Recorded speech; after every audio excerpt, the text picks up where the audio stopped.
My name's Dr Sharples. Thank you for joining me for this re-recorded version of my Twinkl webinar, Making a Positive Start to the Year. So it's September at the time of recording. Classes have been back for a few weeks now, and it's time to take stock and think about what we want to achieve in the coming year and what we can achieve in the next days, weeks, and term. This is what we're going to talk about today. First of all, this idea of whether there is a one-size-fits-all approach to EAL that we could draw on. It's not clear that there is, but there are some things that are universal, and knowing the difference between them is going to make it much, much easier to put really robust provision in place. We're going to talk about what the priorities are for you as the EAL coordinator. That's going to differ depending on your level of experience, the kind of school you're working in, and so on.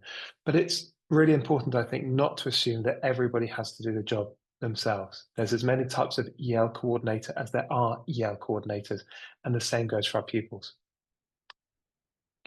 Similarly, the kind of school you work in is going to really affect the priorities that you set and how you set out to deliver them.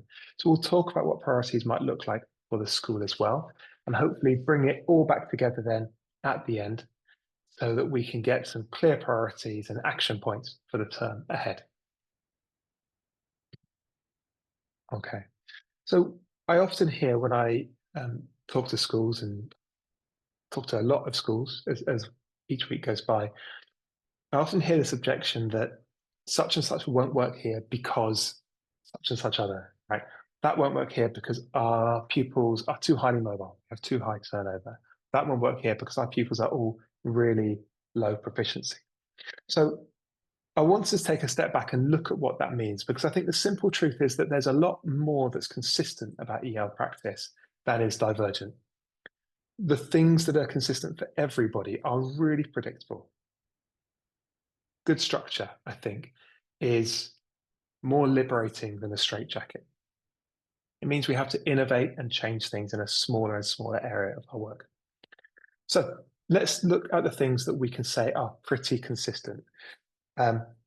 This diagram, this chart here, is from NALIC, the National Association for Language Development in the Curriculum, and they published this 25 years ago now in a seminal paper called The Distinctiveness of EAL. If you're a NALIC member, you can get it for free on their website. And this is not a highly scientific diagram, it's illustrative more than anything, but what it reminds us is that EL pupils, bilingual pupils, are chasing a moving target. They are expected to catch up with pupils who are improving in their language use, in their curriculum knowledge, in their maturity and the things they can do all the time. So they have to make more rapid progress than any other pupil. And do you know what? By and large, they do. When we look at large-scale national data, when we look at high-quality, more local data sets, we see bilingual pupils making really rapid progress, up to the point where after they reach, say, a strong intermediate level, moving between, say, band C and band D on the Bell Foundation framework, we start to see those pupils outperforming monolingual pupils in standardized exams. And that goes at all ages and phases. So we see this in mid and late primary, mid and late secondary, in English subject exams, as well as in less language intensive exams. And that's really important. It's not a question of age. It's not a question of easier subjects, linguistically demanding subjects.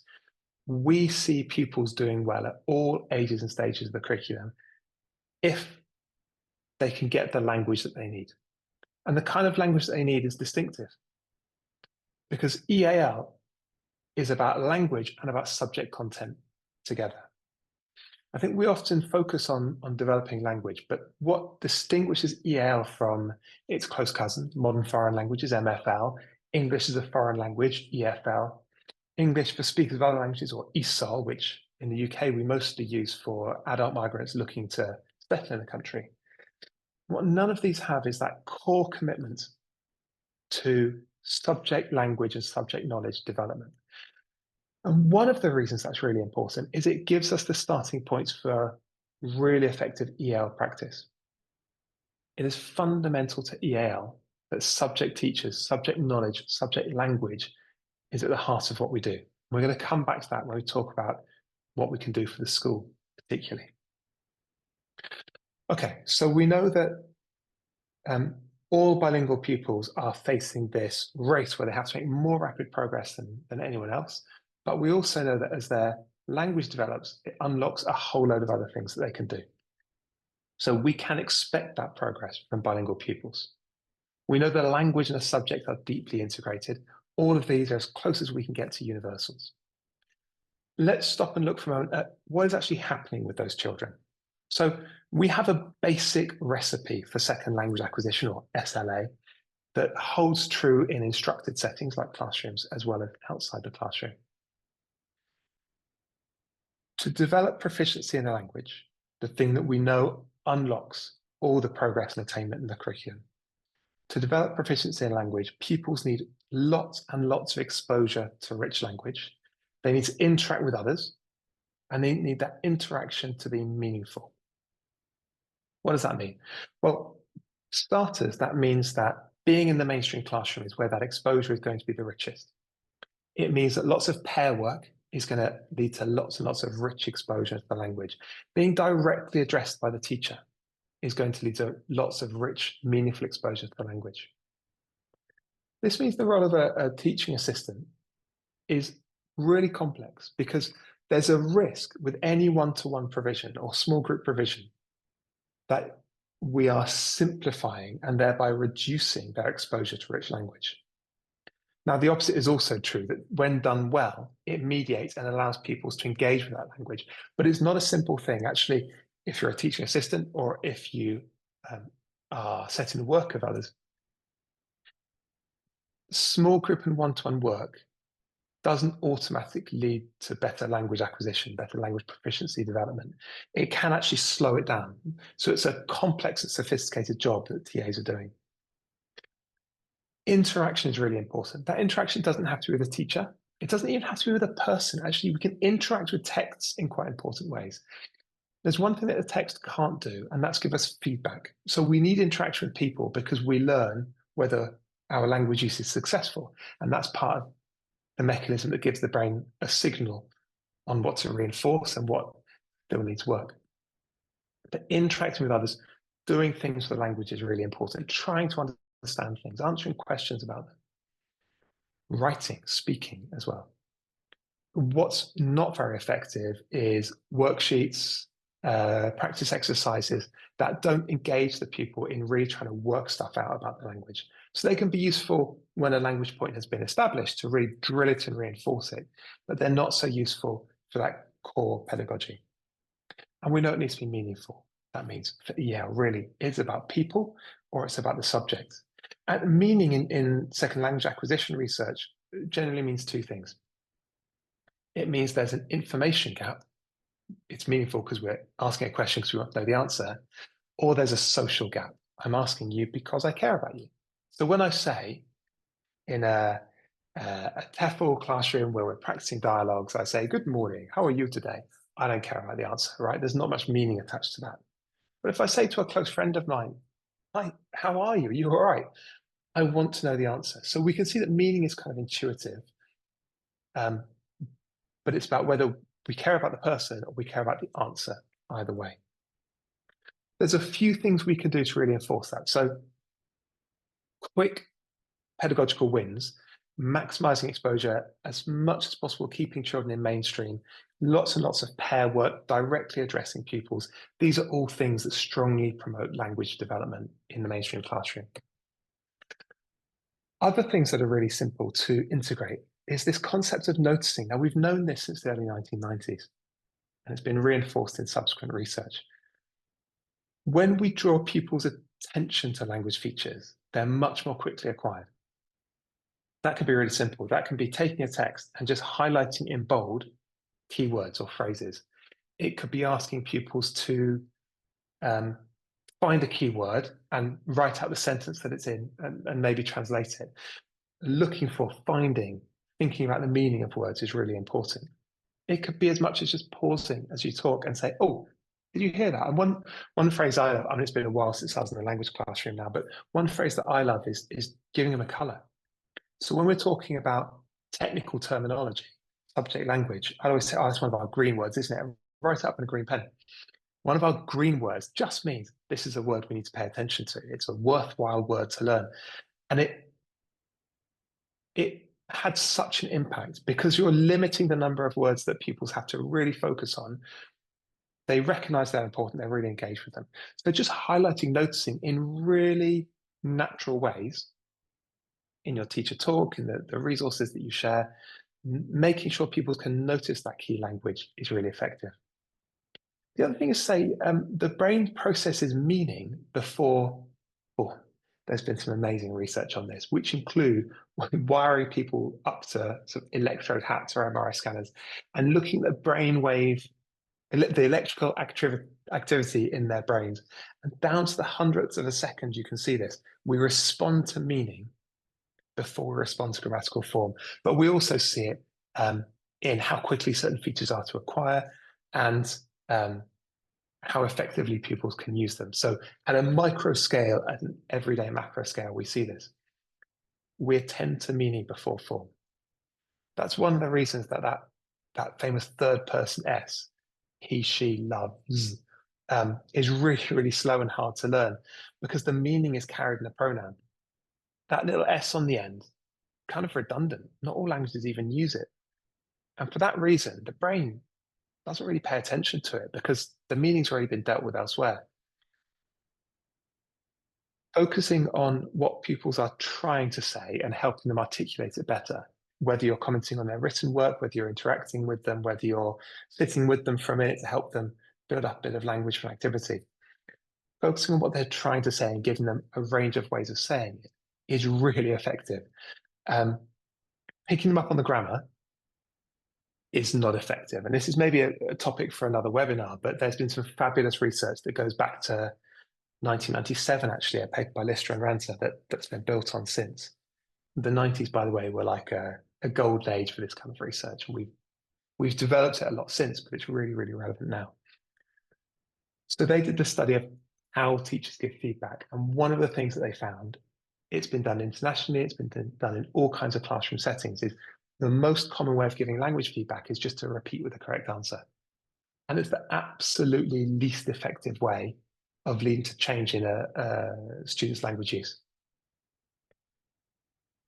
So just correcting, just focusing on the form is minimally effective. More effective is eliciting the answer. Was that the right word?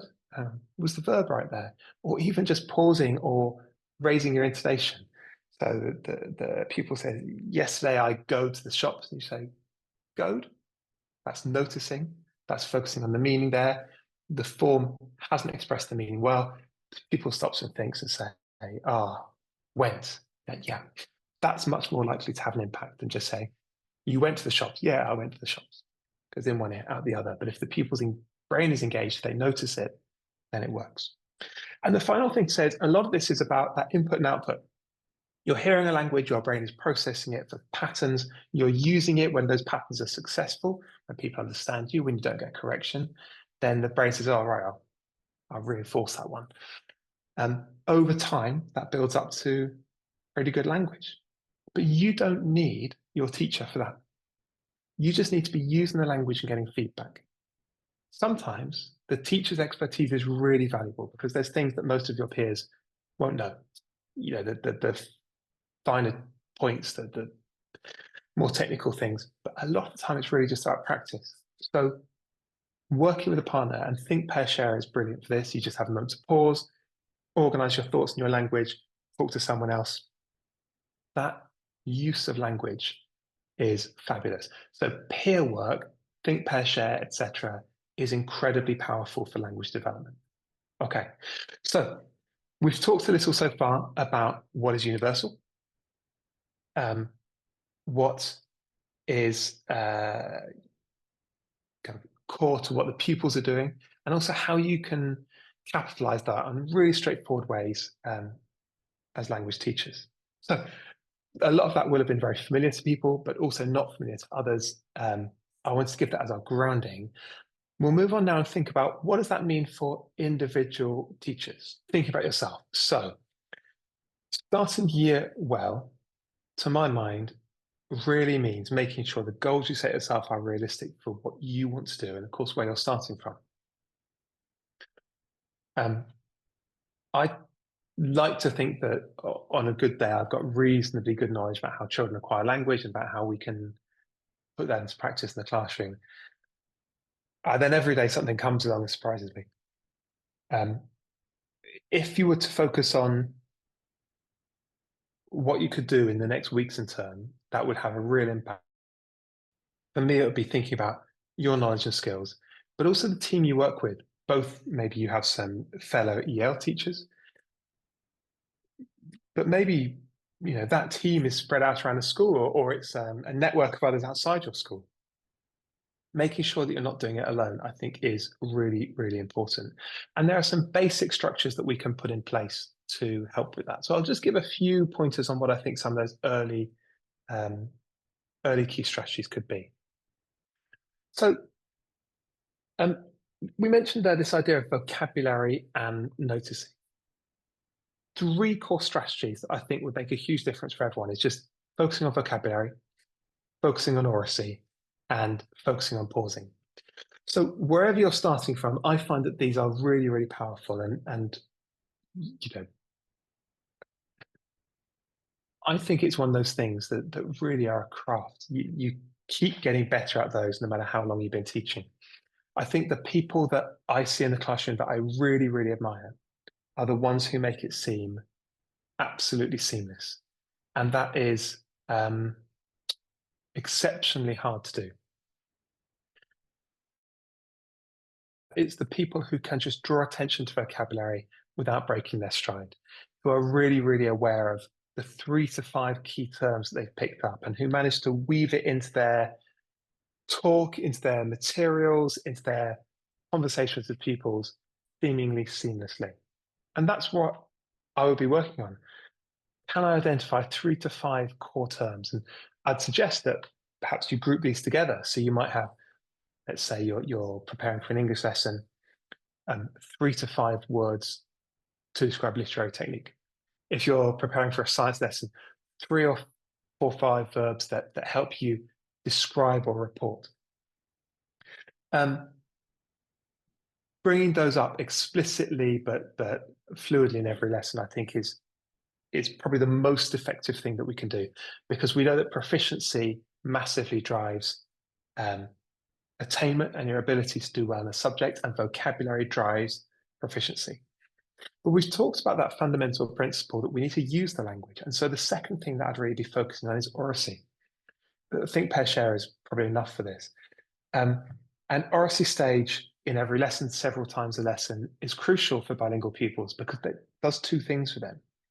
So oracy, just being able to talk through your ideas, helps every pupil to organize their thinking, organize their ideas. But for bilingual pupils, it really helps them organize their language. And that's really not to be sniffed at. If you think of what the classroom is like for particularly early stage bilingual children, it's just this constant stream of speech sounds. When we speak, we don't pause like we do with words, spaces between words. It's a constant stream. And that becomes really, really hard. The first thing pupils have to do is just segment that stream and work out where the words start and end. That's not easy. As they get a little more proficient, actually, they need more thinking time than we can give them. So being able to pause and organize their ideas is really powerful. And again, maybe this is a topic for a later webinar. Putting that into a sequence where pupils can start using their first language maybe to talk about their ideas and make notes, which could transition into making those notes in one language but annotating it further in English, which could be drafting in English, but with the support of the first language, which could be writing more extensively in English, pairing cycles of oracy and literacy, of individual work and pair work and so on, but moving between first language and English as well. That's really powerful, and it's worth unpacking at another time exactly how to do that. But focusing on vocabulary, helping to make it explicit, drawing it to attention, helping pupils to use it, giving them thinking time, talking time with a partner, just help them keep up with it. All of that really supports high quality language development. And of course, just pausing. Pause when it feels uncomfortable. Pause a bit longer, and then you're about right. So I'm speaking at my usual sort of probably, I'd say moderate to slightly fast speed. And if I were to pause in a lesson, I'd pause for about this long. Not yet. Almost. About now. So for me, when I said not yet, that's where it began to feel a bit odd. When I said almost, that's where it's feeling uncomfortable, and then just that little bit longer to pause. It is in reality, I don't know, 5-10 seconds, but it feels like forever. That 5-10-15 seconds is really, really valuable. So core strategies that I would say for everyone, we can always be more seamless with our vocabulary use. We can integrate oracy stages from a simple think, pair, share up to a whole process from first language through to English. We can pause more. We can always pause more. Things that might make life a bit easier to get in place. And you can tell that I'm really thinking about routines at this time of the year. Getting good routines in place takes the weight off, takes the work off, because they become automatic. So then by January, February, you're getting these games without doing any work because they're fluid, seamless. Something I'd think about is templates for subject language. And this is where I find things like ChatGPT to be incredibly helpful. These language models, they're very good at working with existing text. They're not very good at producing new text. So one of my roles in the university is to review suspected plagiarism and now academic integrity cases relating to AI use. It's incredible the amount of poor quality AI use that we see, and it's almost always because students are panicking. They've run out of time, they've got themselves in the corner, it's too late to ask their teacher for help. Generating text, generating essays without yet having the expertise to push back against, to modify, to ask further questions is really bad. You just don't get good results. Using it to adapt existing text, it's pretty good at. So you could say, as a routine to take some of the workload off, if you're an EL person working with a subject teacher, you want them to be involved. So you ask them, right, could you send me all the handouts that you're going? You put them together, you upload to ChatGPT and say, this is this week's GCSE science. This is this week's Key Stage 2 topic, late primary topic. I want 5 keywords from each lesson. I want them translated into these languages. I want definitions. It's pretty good at that kind of stuff. You could even get it to do some of the stuff I'll talk about next, which is those darts and graphic organizers. In my own work, I've gone a bit further. So I made a GPT, which is what kind of like a mini chatbot in ChatGPT. And I uploaded a lot of stuff that I've written. I uploaded the transcripts of podcasts I've done. So it had a lot of my own material. And I set the instructions that I wanted it to write in my own voice, and I wanted to answer questions in a certain way. That was really powerful, actually. So it's still not perfect. I'm delighted to say that I don't think it's as good as what I can write, but it's a lot quicker. It takes about 30 seconds instead of 30 hours. Very slow. And what it tends to do is give me something that I can then change completely, but it gets me away from having that blank page.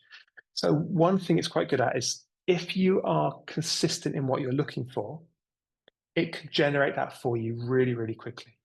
And if we think that our core routines this term is consistent vocabulary noticing, explicit discussion of vocabulary, oracy stage in every lesson, lots of pausing and teacher talk, actually adapting materials just into your own notes. And I saw someone on LinkedIn this past week at the time of recording who said, this is fabulous for when you're asked to cover a lesson that you're not really confident about. You can just take the handout or take a photo of the page in the textbook, get your phone to pull out the text on it, convert it to text, chuck it into ChatGPT and say, right, what are the key concepts here? Imagine that I am a year 10 pupil struggling with this. How would you describe it? It won't replace you, but it gives you that jump start of trawling through, trying to find the key words, trying to think, how would I describe that? That's done for you. It allows you to focus on your interaction with pupils. You could then get it to output in particular types of darts or directed activities related to text and graphic organizers. So there's a brilliant article on the teachingenglish.org.uk website, which is run by the British Council, and it's on darts. So if you type in darts, British Council Teaching English, you'll find it. And they give a whole list of different types, from text completion and sequencing and grouping activities to segmentation and deconstruction activities. But they tell you that there's two groups, and this is really important. So you have analytical activities, which are helping pupils, again, to understand the patterns in the word. There's that noticing. And reconstruction activities, which is that meaningful use. So the kind of core principles that I gave at the beginning of this short session, you'll see those really reflected in the kind of activities that we could use. So if we were to develop core strategies for ourselves, vocabulary and noticing, oracy stages, pausing and teacher talk, I also think we can speed up our creation of core resources to use. And if we have a good sense of, like a skeleton of what kind of activities there are, we could say, right, produce this as a grouping activity, as a summarizing activity, as text marking activity. Once you've told it how to do that, and you can check the quality of the output, it will create tailored materials very quickly for you. And I think that would be something I'd focus on now as well. So I'll say a little less about this because it's perhaps for a longer discussion. And do get in touch if you'd like to have this discussion. But thinking about what professional learning means for the school. So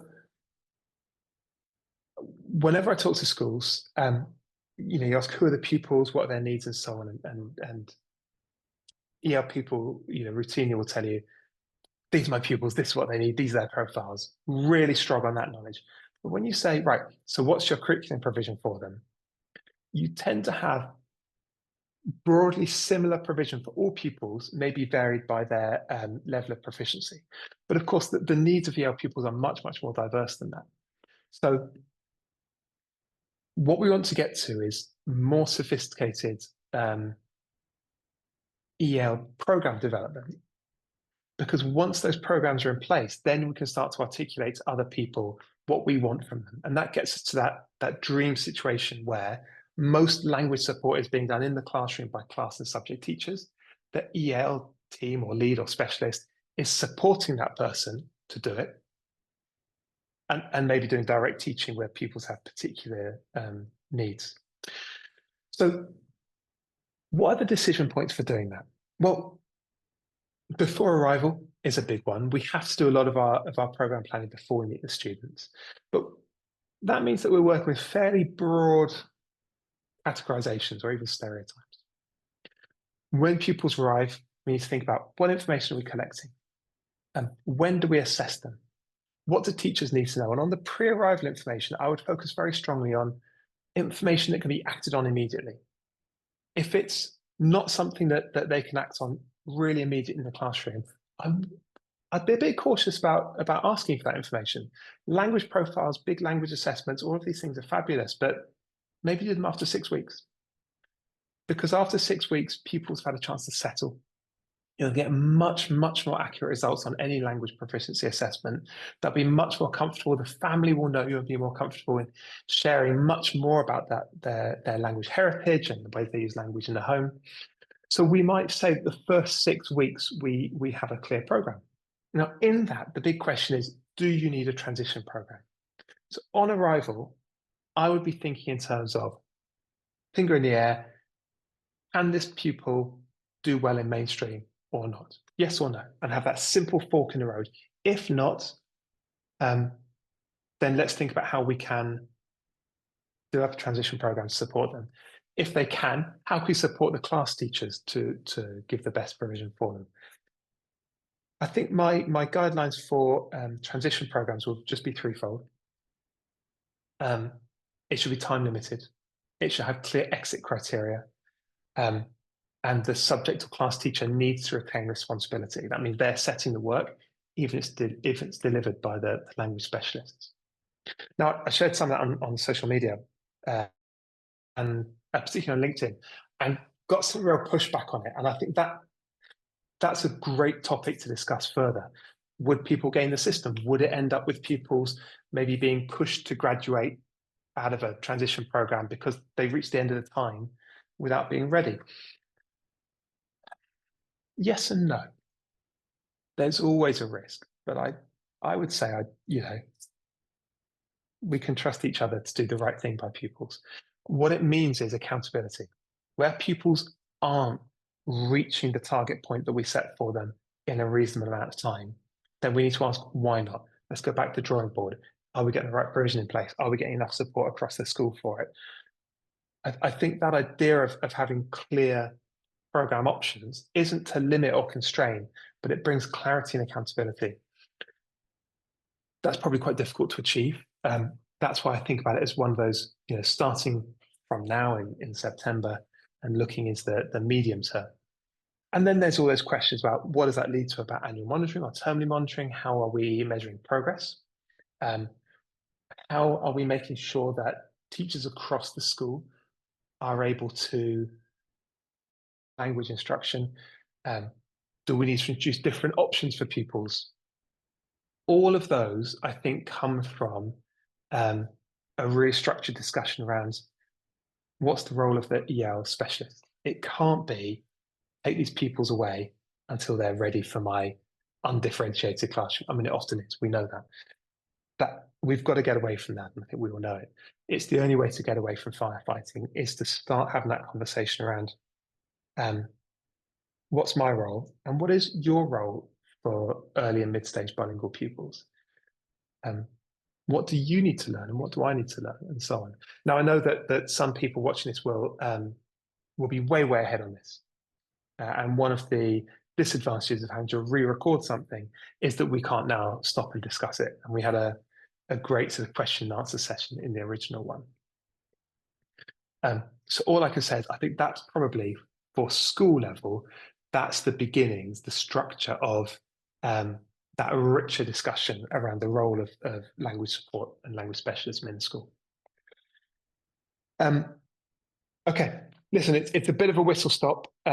I hope it's useful. I want to share a couple of things with you. So we've just launched a new platform to support EL specialists around the world from our base here in Bristol with EL. We're recording fabulous teachers sharing their expertise, sharing their knowledge about what they do. We produce resources so you can apply it in your own time, in your own school. We've got some really brilliant stuff coming online over the next 6 to 12 months. One thing to get as a member is I'm allowed to share a discount from the publisher for an EL book that I wrote. Please buy it. I think I make like 10 pence per copy or something. It might be up to 20 now because we sold quite a lot of copies. I will give you my share by giving the discount. I hope it's really useful. It was written to support teachers in the classroom with thinking through these issues and to have a realistic action plan at the end. So that QR code, or just go straight to the publisher's website and use the code member30 and you'll get 30% off the book. And look, for Heddle, our new EL membership platform, it's heddle-eal.com, heddle-eal.com. We've got a free membership tier. Just scroll to the bottom of any page and there's a box to sign up to our newsletter where we share loads of information, resources, news, ideas. We have paid membership tiers. The idea is really simple. If everyone chips in a bit, then we can produce really great resources for everyone. So if you're watching this before the 1st of October, when our first course launches, use that QR code, use that money off code, launch 40, you'll get 40% off a school membership. If you're watching this afterwards, after the 1st of October, well, why don't you just give me an email and see what we can do? Because if you've taken the time to come to a webinar, I think that should be rewarded. My email address is just use hello@heddle-eal.com and you'll reach me and my team. Okay, a very quick overview of some of the things that we can do to start the year well. I hope it's given you a balance of some of the longer term things, what's happening underneath the surface that will make it really effective, and of course, some really concrete stuff we can do. Vocab, oracy, pausing, then moving even further into some core tools that we can use and how we can speed up using them. Um, and then some things we can do at the school. I hope it's useful. I really hope you'll stay in touch and tell us how it goes, and have a lovely beginning of term wherever you are. Okay, take care. Bye bye.